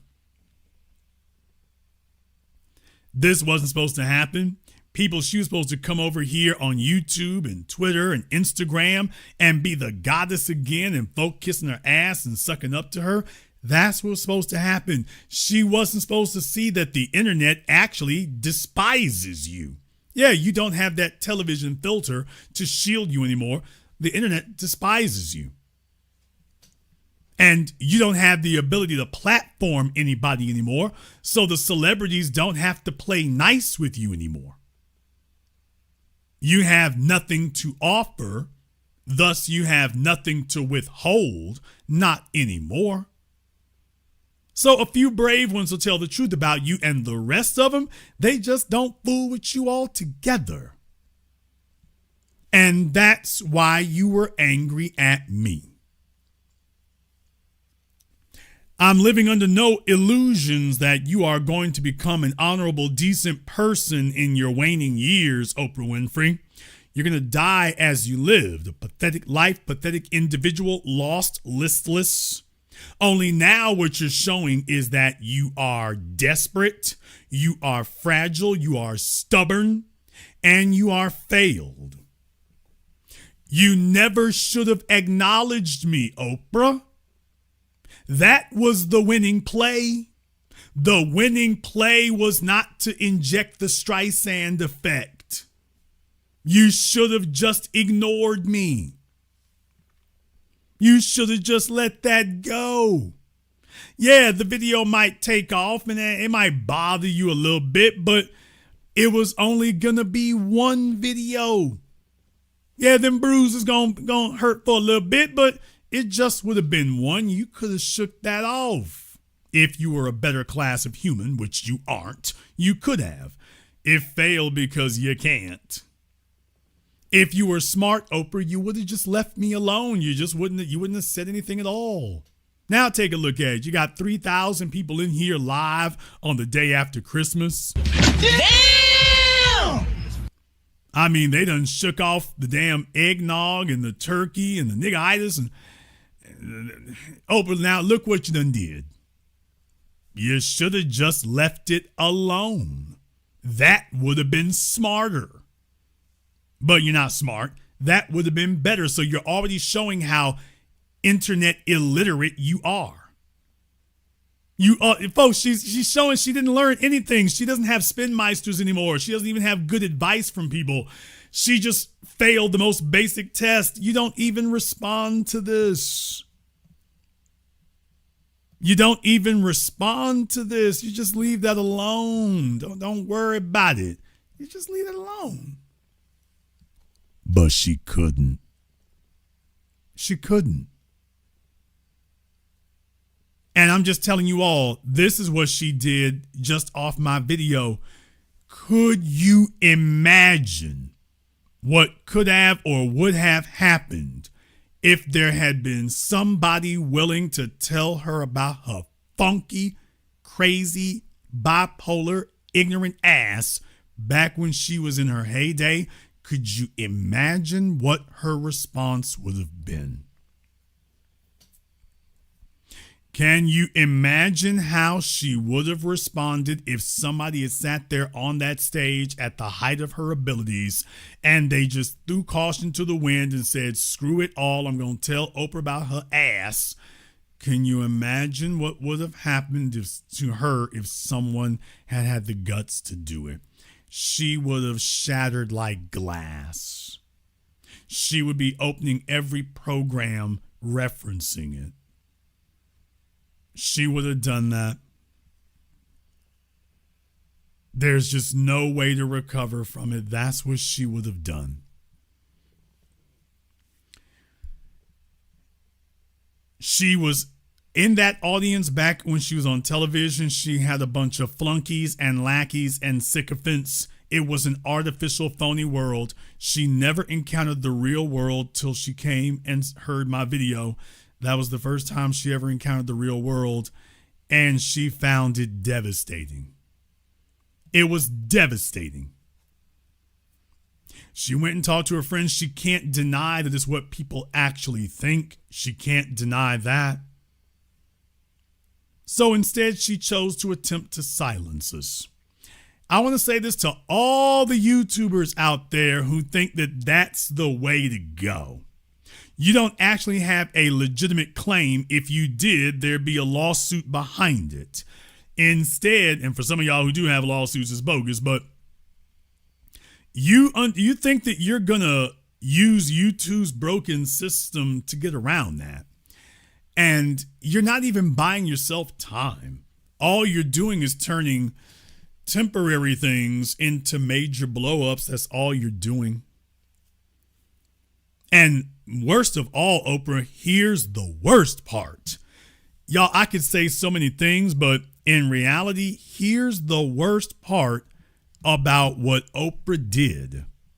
The worst part about what Oprah did is that she confirmed to all of you and to me and to everyone else, yeah, even she knows who Jason Black is.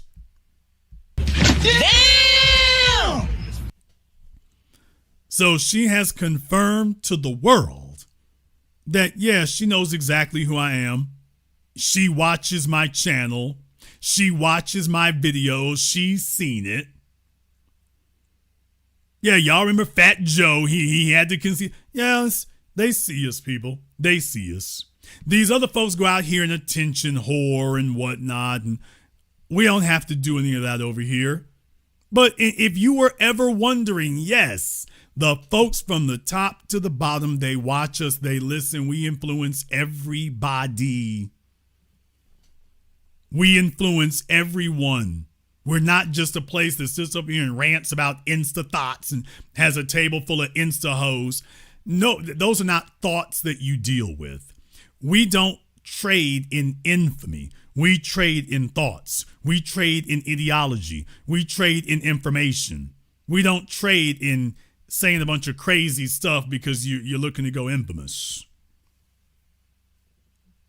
That's what makes us more powerful than a Myron Gaines or any of that group of wackos, because they're chasing infamy. Nobody is repeating your ideas. No one admires your ideas. You don't have insights. They never did. They just copied Rollo Tomasi's homework. And as you all know, if you're copying his, you have incomplete assignments.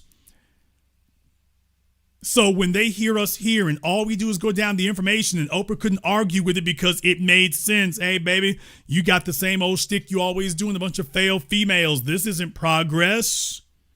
This is not progress. You should be having the glory days after 40 damn years.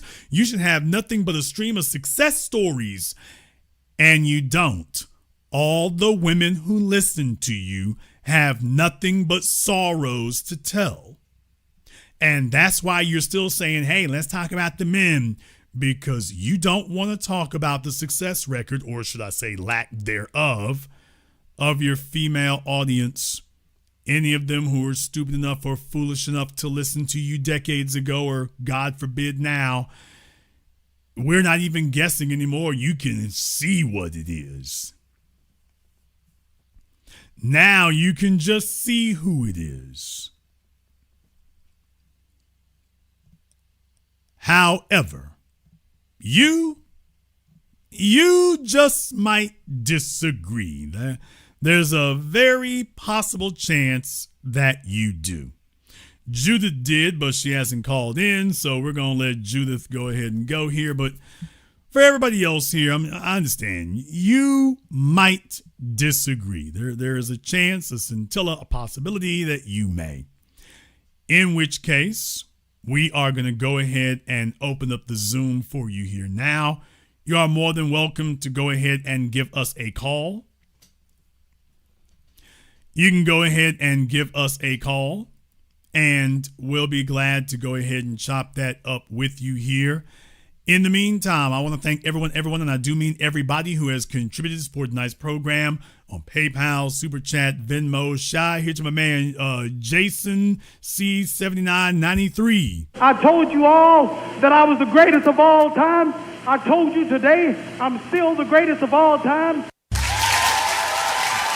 Jason C7993 making a big splash there on the Super Chat. Thank you very much for your support. We appreciate that. To Goshen.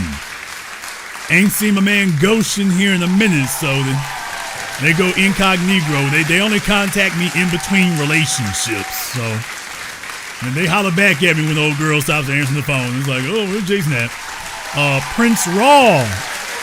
Thank you very much for giving us a call tonight. We appreciate that as well. Shout out here to Dionysus. Dionysus giving out some memberships, the gift that keeps on giving. Thank you very much for your support here tonight. I missed one in here also somewhere. There was one that I missed, or at least I thought I missed. Maybe I'm hallucinating. Black Powder Podcast is up tonight. Okay. That's what it is. So everybody else here, thank you very much for your support here tonight. We appreciate that as well. By the way, that's another thing right there. Oprah doesn't have folk who rock with her for real. Oprah Winfrey has had to buy everything. Oprah Winfrey has had to buy support. She's had to buy friends. She's had to buy people who give a damn. She's had to buy that. We didn't have to buy that over here. We earned it. We earned it. You're sitting around folk who understand that respect is not given, nor is it bought. It must be earned. Oprah is at this end of her life, and nobody respects her. The only folk who show up are showing up because there's something that they can get. They're hoping that she still has enough dregs of name recognition left that they can maybe sponge some attention on the internet off of her. But other than that, folks, it ain't gonna work. By the way, one more thing, and I got to go here tonight. I'm going to go ahead and go here and do this. But one more thing here, folks. You see, Oprah Winfrey comes from that Bill Cosby era.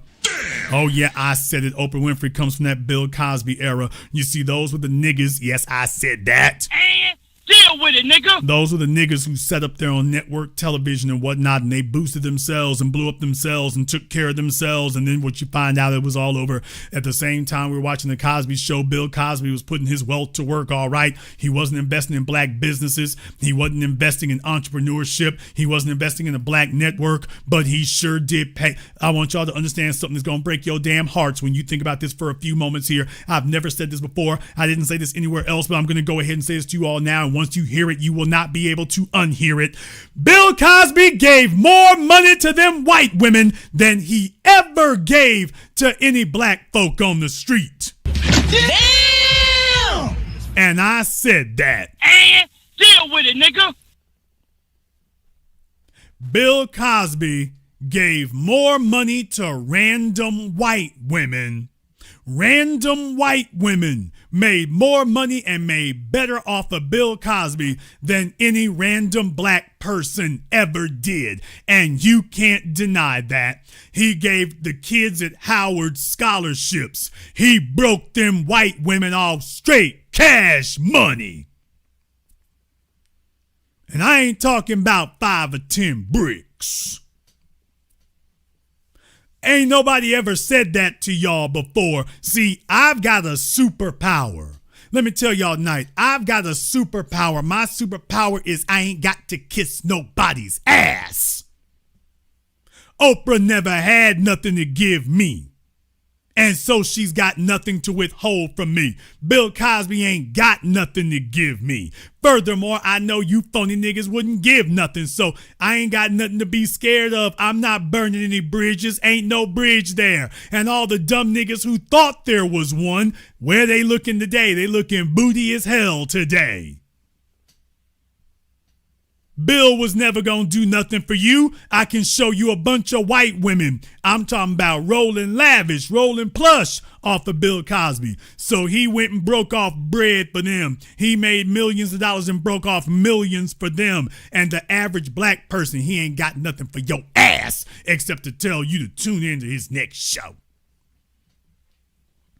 Now tell me where I'm lying in what I said. Tell me where the falsehood is in what I said. Bill Cosby didn't want to do nothing for you unless he could individually pick you. And no, I'm not speaking out of school. You can dislike it all you damn well want to. There was a reason that Chris Rock, Dave Chappelle, Eddie Murphy, and on Saturday Night Live, Tracy.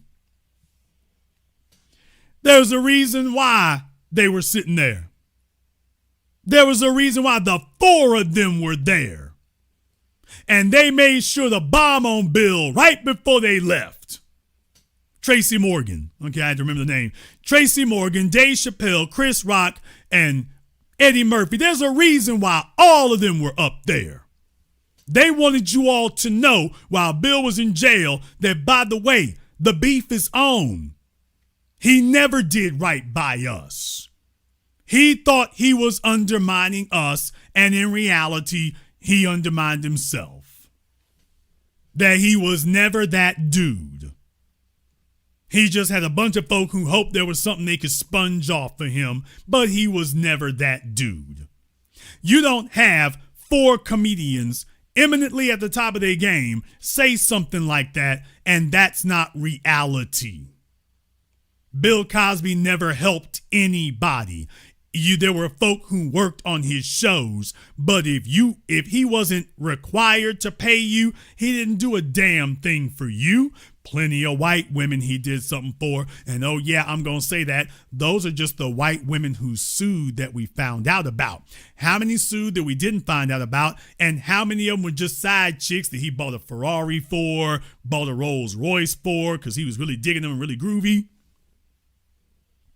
How many of those chicks got broke off and we ain't never gonna hear nothing about it, but they rolling lavish to this day?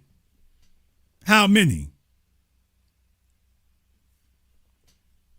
Bill Cosby did not do a damn thing for any black person who wasn't already doing something for him.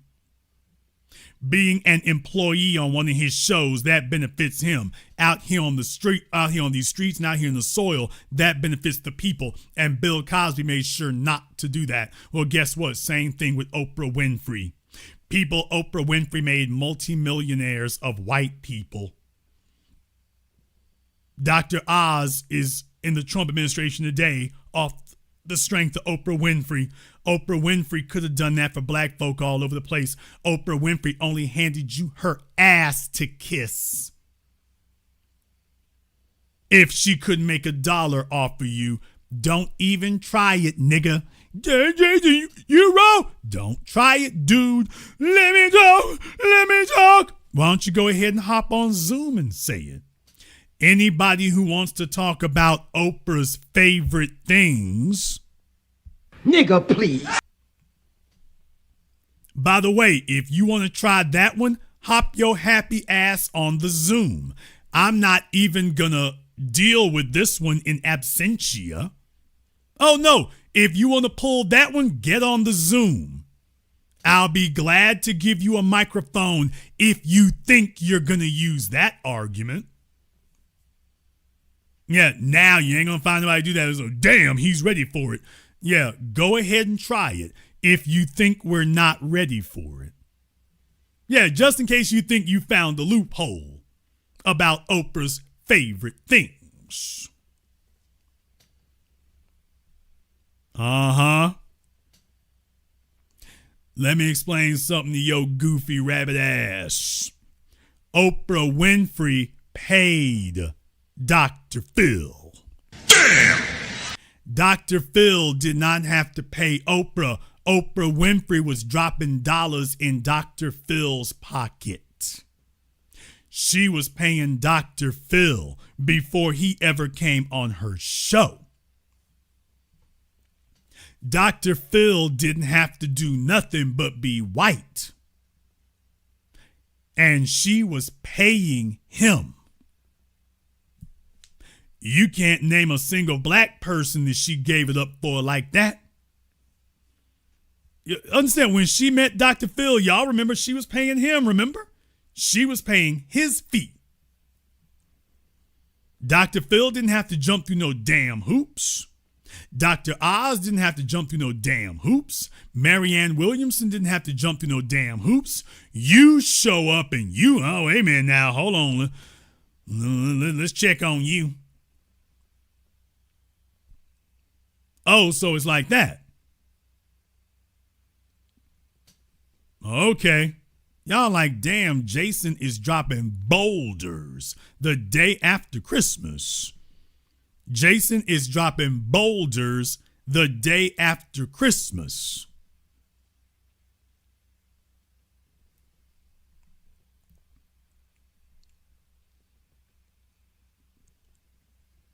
Now, you think that's accidental? When you look, and by the way, the only black person in recent years of any power or ability that Oprah Winfrey will acknowledge to get along with, Tyler Perry, yet another backstabbing gatekeeper. Damn! Let me remind you all again, Bill Cosby put himself on. Bill Cosby undermined other people. He didn't put nobody else on. Malcolm Jamal Warner, rest in power, but Malcolm, you had to get out the mud on your own. Felicia Rashad, let's just keep it $103. You will always be that chick, but after the Cosby Show, let's just call it what it is. Bill Cosby didn't raise up anybody else except himself. Richard Pryor was the biggest comedian on the planet. Bill Cosby refused to work with Richard Pryor. Not because Richard was vulgar, because by the way, I can show you a few Bill Cosby jokes. What? By the way, before Bill tried to get sanctimonious, hey Bill, I can show you a few of your jokes. So, you really want to go there with it, Bill? I'm talking about from back in the 80s, same era where Richard Pryor was lighting it up. Some of y'all old heads remember that comedy special. I can show you a few of your jokes, Bill, if that's really so offensive to you. Oh, he wouldn't. There's a reason they don't want to talk to me. There's a reason they don't want to do that. Okay. I'm going to just leave that there. Anybody who wants to try to deny that, I'm going to just leave that right there. So just in case you ever try me, it's like, I can go ahead and put that sledgehammer on you. Just in case you ever think you want to try it. Richard Pryor, Eddie Murphy. Why is it that everybody had the same damn horror story? Richard Pryor, Eddie Murphy, Red Fox. There's a reason why they made Harlem Nights. And guess who was the only name missing? That wasn't accidental. If Bill wasn't running it, and if he wasn't calling the shots, and if he wasn't deciding if you got paid or if you starved, Bill didn't want to fool with you if he couldn't control you. Oprah Winfrey, psycho, didn't want to fool with you if she couldn't control you. Tyler Perry don't want to fool with you if he can't control you. Nobody has come up off of him. The only person who ever came up off of Tyler Perry has been Tyler Perry. You can't name a single person who has, quote unquote, starred in his films who has gone on to anything bigger. And Tyler has done nothing to help them, nor would he ever. He put together his little bummy ass studio as a vehicle for him, not a vehicle for any of you. Mental state, shoddy, sexuality, questionable. Y'all notice how it all runs the same damn line no matter who it is? There's a reason Hollywood took these folk in. There's a reason Hollywood did that. Hollywood did that because this is what it was supposed to be. It was supposed to be that.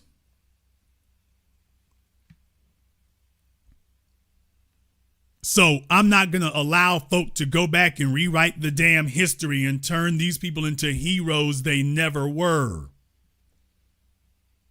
They were never looking out for anybody other than themselves, and they're hoping that enough time passes that people won't connect the dots. No, we got to keep them on Front Street and keep their name dirty in the streets because that's who they are. That's not an accident. You can name a whole bunch of people who became stars after they worked with Spike Lee. And I got my issues with Spike. Ain't no hate, Spike. We can chop it up later. The beef ain't on like that, so don't at me. Don't do that anymore. But those pettiness to the side, I got to give Spike his due. People got famous off of Spike Lee. People became household names off of Spike Lee. People got raised up off of Spike Lee. People getting raised up off of Ryan Coogler. Ain't nobody ever been raised up off of Tyler Perry. Tyler Perry hasn't raised up anybody. And he's not trying. He put himself in a starring role in an action movie as if anybody wants that. But man, look, nobody wants to see you. Okay, why are you not doing that for other folk over here who actually got a chance in a runway? Why is he not doing that? Why are you not doing that? Because him and Oprah on the same garbage, and the only reason Oprah talked to him was because he was too big to ignore and she couldn't control him. So, yeah, you got to fool with him, but saying two psychos in a pod. Two nutcases in a pod. Yeah, we going to do this here tonight this one time just to remind the world that, by the way, we keeping the record straight.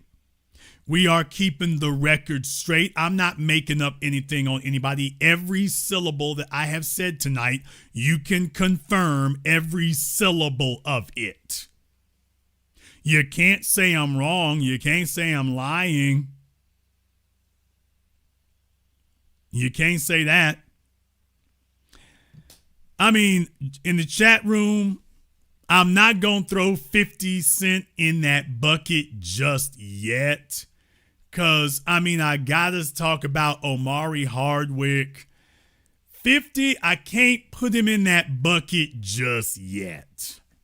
So, while there are... I'm not, as the man said, history doesn't repeat itself. I think it's Mark Twain. History doesn't repeat itself, but it does rhyme. You know, I think that was Twain.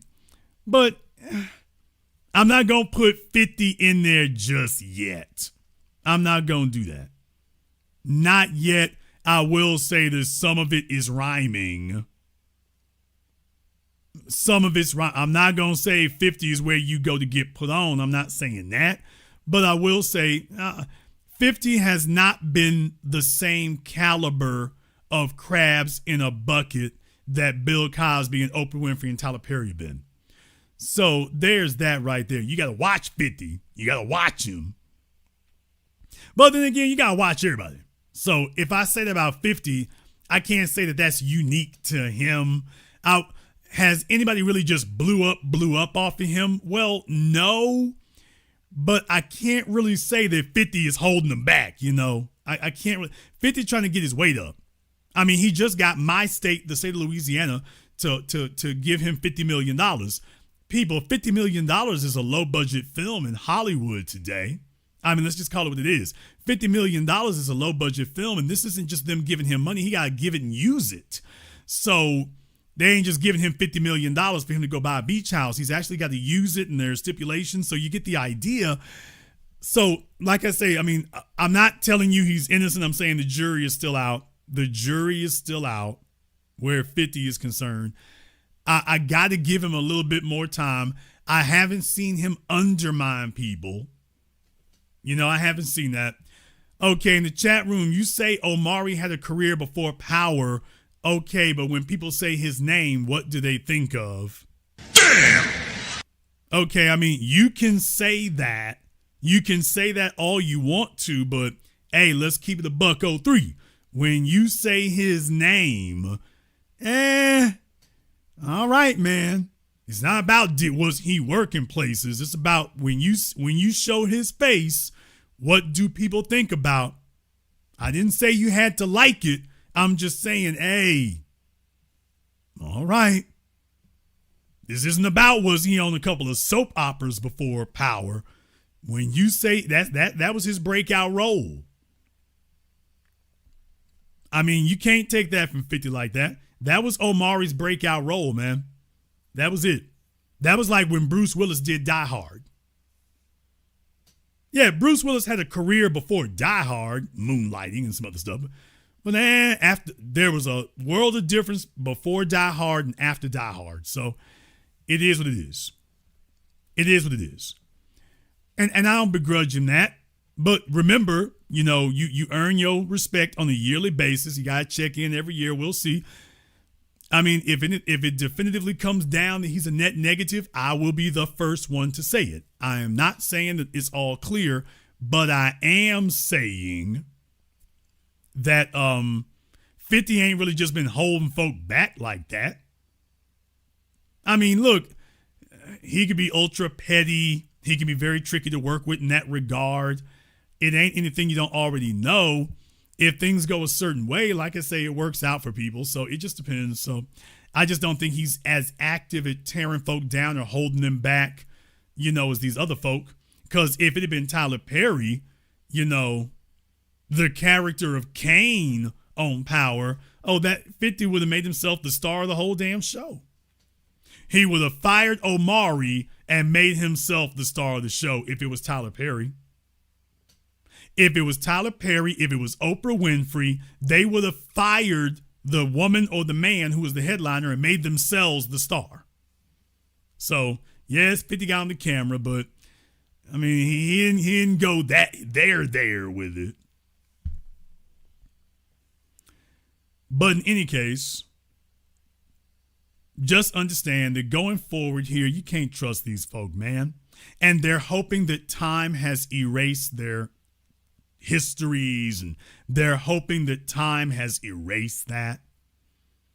And I just wanted to give them a reminder. No, it hasn't. We remember you, and we're going to make sure that people keep remembering you. And to Oprah Winfrey, Merry Christmas, you old fat miserable hag. And deal with it, nigga. Yes, I'm back on you here for the holidays. Just in time for the holidays. Yes, sir, y'all. She looked under the tree and opened up a damn gift box of whoop ass. She thought she was going to get out the year clean. I bet your old raggedy ass really thought that you had that video pulled from YouTube altogether. I bet you really believed that you had the pull and you had the power to get my video removed from YouTube altogether. See, that's what you thought you were still on. You thought all you had to do was make an Ozempic phone call and you would be able to call shots like you did on network TV? How does that feel on your ugly ass to wake up and realize you can't even get a YouTube video pulled? She used to be able to make a phone call and people would quake in their damn boots all over Hollywood. Now you can't even get a damn YouTube video pulled down. All that money, all that popularity, all that infamy, all that clout, all that status, and you losing to me. She couldn't even get that done. Oh, that's got to break your soul. That really does. Man, that's a hell of a wake-up call. That you can't even get that done. And you really needed it. Because here's where you messed up if you were going to get my video pulled. See, baby, you can't strike at the king and miss. If you strike at the king, you must kill him. You can't let me sit up here and show that you can't do this. You can't have me sitting up here clowning you and taking victory laps. You can't have that. You can't have that. You're supposed to be able to demonstrate that you can hold me back.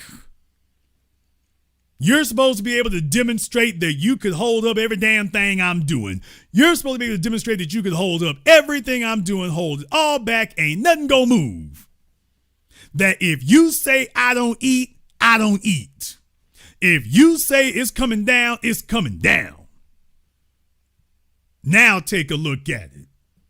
You're nothing. You couldn't get it removed. You couldn't get it pulled. And now I'm back clowning you. Wow.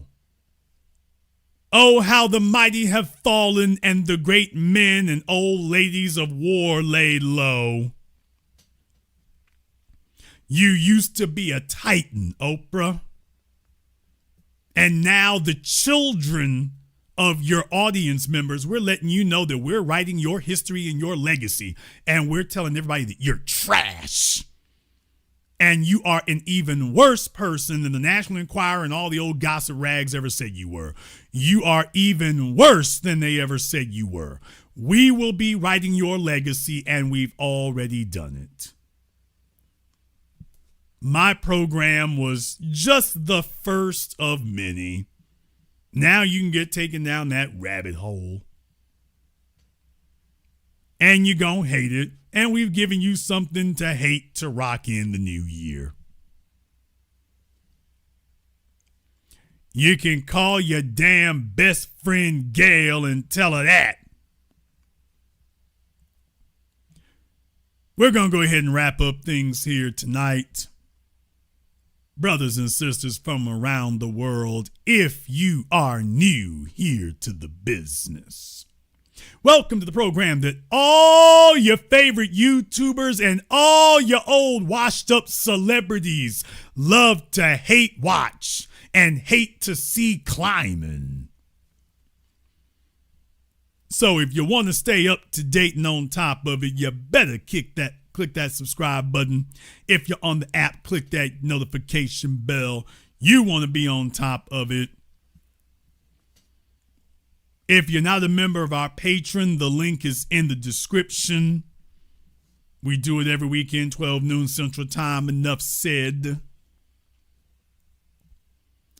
And if you all ever wondered if you are tuned in to the elite, if you ever wondered about that, wonder no more. Don't judge me by the people who like me. Judge me by the people who hate me. I can't make up a copyright strike from Oprah. You can't fabricate that. That's not something you can fabricate. So, just thought you want to know.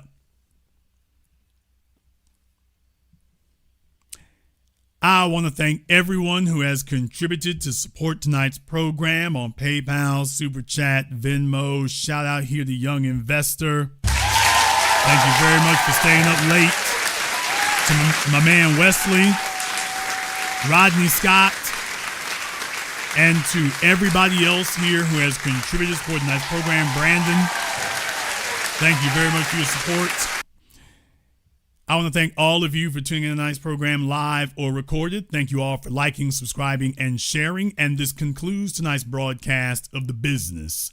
I am your host, your brother, your humble servant, Mr. Jason Black. And until next time, my brothers and my sisters from around the world, remember, handle your business or your business will handle you.